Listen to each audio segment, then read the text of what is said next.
Okay, let's try this proving identity problem. They want us to prove that this left-hand side here, 1 minus tan A over 1 plus tan A, equals cos 2A over 1 plus sine 2A. So what we have to do is we take one of the sides. I think it's easier to take this side. If you replace tan with sine over cos, you get a mark. That's a pretty good start. The rest of the marks are a little bit harder, and even the memo doesn't really explain what's going on too clearly. Your next step here, you want to get rid of this cos A and cos A. So you multiply the top and the bottom by cos A. If you want to simplify fractions, you always multiply by the denominator, which is cos A. Now watch this. Cos A times 1, that gives me cos A. Cos A times sine over cos. The cos's cancel, and I get minus sine A. On the bottom, I get cos A. Cos A times sine over cos A gives me plus sine A. Well, there, I've got it simplified to this. But how is it going to give me cos 2A or sine 2A?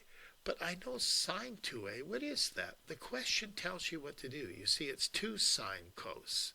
And this one up here, there's 3 things it could be. But it could be cos squared minus sine squared, something with cos squared. So I know I'm going to have to multiply by a cos to make this sine cos. But what I multiply by, actually, to get the whole thing working nicely, is again playing this trick. You see this cos sine A, if we multiply the top and bottom of it by, or cos A plus sine A, the top and bottom, look what happens. Cos times cos gives me cos squared.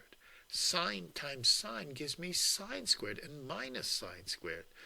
Now in the memo they forgot they meant this to be a plus, because cos A plus sine A times cos A plus sine A gives me cos squared, 2 cos sine plus sine squared. Well, this is just sine 2A.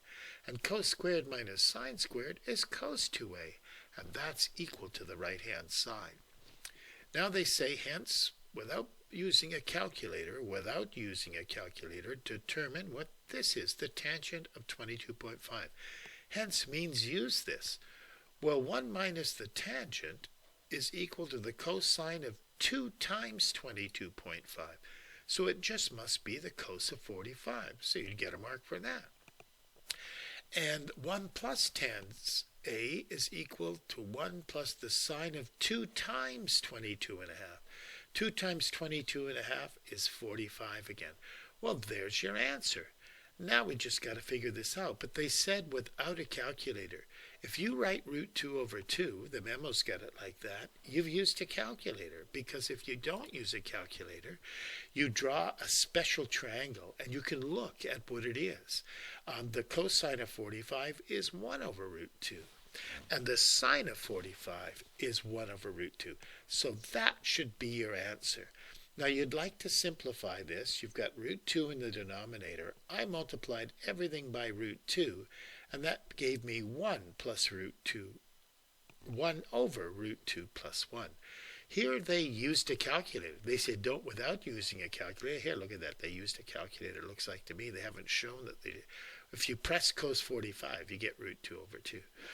Now, they multiplied everything by 2 and got it to here. And then they say that's okay to leave your answer like that. So I guess that would be okay. But if you put this in your calculator, either this or this is what you get.